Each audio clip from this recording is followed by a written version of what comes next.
Olá, inscritos do canal Verdades da África. Hoje nós vamos trazer um assunto que é comum em muitos países africanos: a traição entre políticos. Você sabe quais foram as piores traições que aconteceram em África? Fique comigo, vou listar neste vídeo. Neste momento, subscreva-se e deixe o seu like. Vamos juntos. 1. Traição de Mobutu Sese Seko. A história de Mobutu Sese Seko e sua ascensão ao poder na República Democrática do Congo, então Zaire, é uma das mais emblemáticas traições políticas da África. Sua jornada para o poder foi marcada por um golpe militar em 1965, que resultou na derrubada do presidente eleito Patrice Lumumba. Após a independência da Bélgica em 1960, o Congresso atravessava uma crise política, econômica e social. Patrice Lumumba foi o primeiro-ministro eleito do novo país, sendo visto como um líder carismático que buscava promover a unidade nacional e a emancipação do seu povo. No entanto, o seu governo logo viu-se ameaçado por tensões internas e externas. O país estava dividido entre facções políticas locais e os poderes coloniais, principalmente a Bélgica. Não queriam permitir um verdadeiro controle do país. A Guerra Fria também desempenhou um papel fundamental nesse período. Lumumba buscou uma aproximação com a União Soviética para obter apoio contra as potências ocidentais e suas interferências. No entanto, a sua postura pró-soviética alarmou os Estados Unidos e a Bélgica, que temiam a expansão do comunismo em África. Em uma série de manobras políticas, os Estados Unidos e a Bélgica ajudaram a orquestrar o golpe que depôs Lumumba. Seu assassinato em 1961, com a colaboração de militares congoleses e potências estrangeiras. Mobutu Sese Seko, que na época era chefe do exército, desempenhou um papel crucial nesse cenário. Apesar de inicialmente ter sido um aliado de Lumumba, Mobutu rapidamente mudou de lado após o assassinato deste.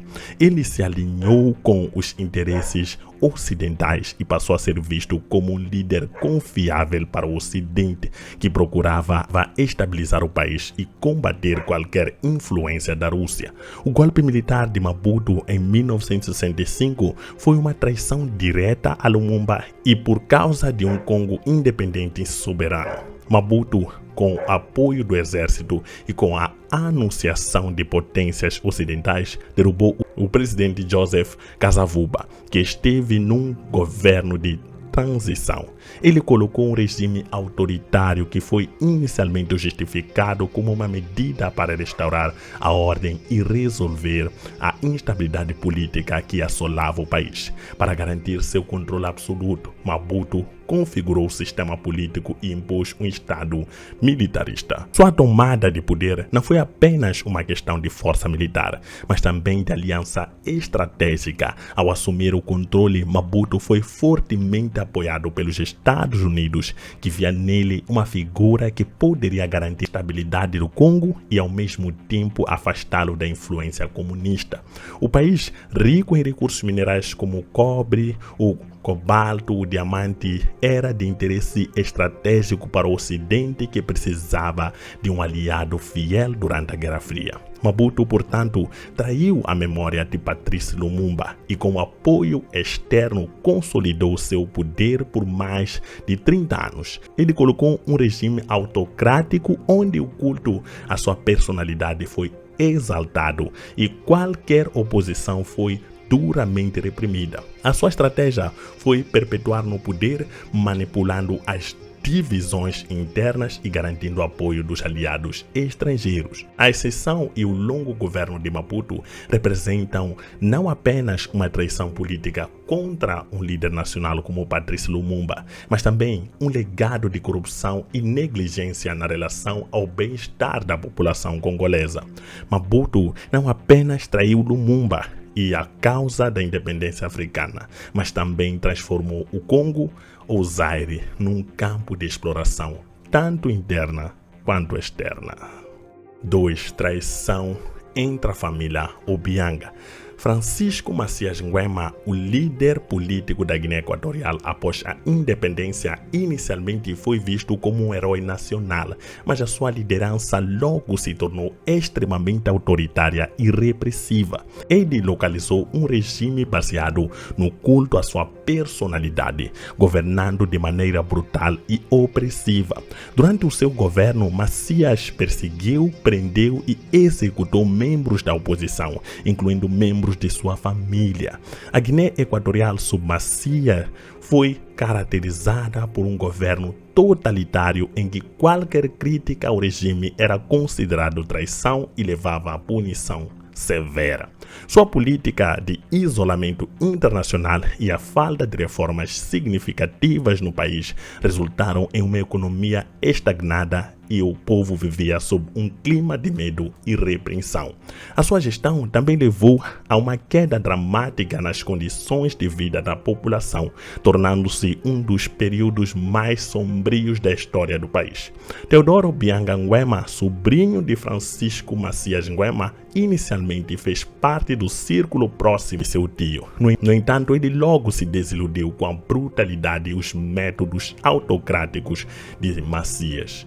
Como oficial militar, Obiang viu com crescente desaprovação a forma como o tio governava, especialmente após o número crescente de purgos e execuções dentro do próprio governo e da família.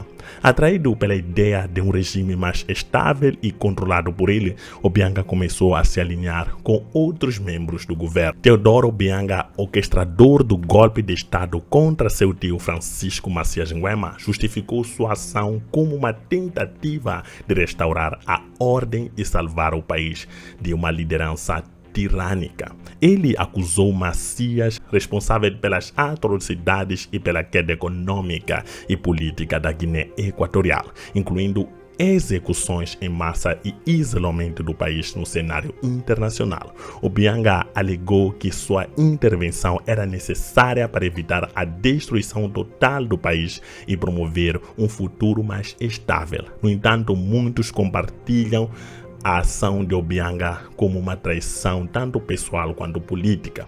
A traição pessoal se dá pelo fato dele ter derrubado um tio com quem aparentemente tinha uma relação estreita dentro do contexto familiar e político, considerando que Macias, apesar de seu governo brutal, havia sido um líder que o apoiou em sua ascensão inicial.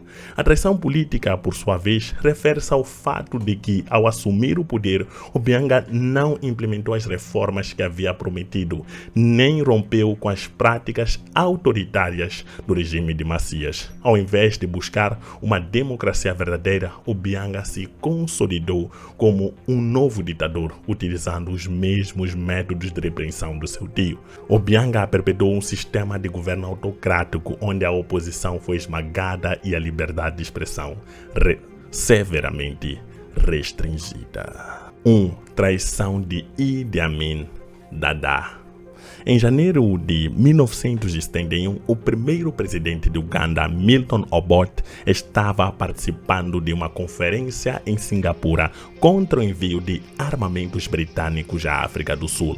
Nesta época, fazia 5 anos que Uganda havia conquistado a sua independência. Obote, de orientação esquerdista, era incômodo. Londres achava outro ugandense melhor para o posto. Idi Amin, nascido no nordeste de Uganda em 1925. O general Idi Amin Dada, comandante das Forças Armadas, aproveitou a ausência do presidente em 1971 para tomar o poder em um golpe de Estado. Seu plano era executar Obote e parte da delegação do governo assim que o avião pousasse no país. Os militares cercaram toda a capital Kampala. Avisado previamente, Obote preferiu exílio na Tanzânia. O golpe foi aceito por Reino Unido e Israel, responsável responsável pela formação de grande parte do exército ugandense, inclusive do general Idi Amin Dada.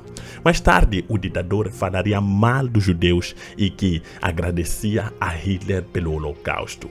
Mas, em 1971, ainda era amigo de Israel, chegando a permitir a exportação das armas israelenses para os rebeldes no sul do Sudão, parte da estratégia de Tel Aviv de construir uma segunda frente contra inimigos árabes.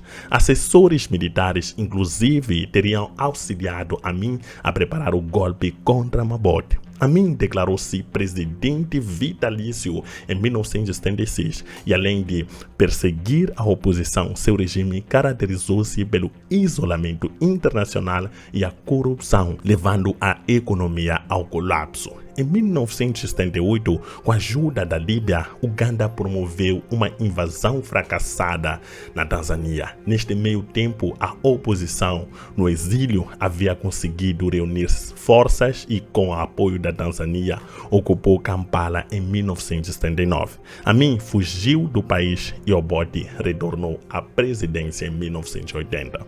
Amin se refugiou inicialmente na Líbia e depois no Iraque e finalmente ele foi para o exílio na Arábia Saudita, onde o governo lhe concedeu uma mansão em Jeddah sob a condição de que ele não se envolvesse em atividades políticas. Lá, o ex-ditador, apelidado de Carniceiro da África, morreu em 16 de agosto de 2003. Lista das 3 maiores traições que aconteceram na África.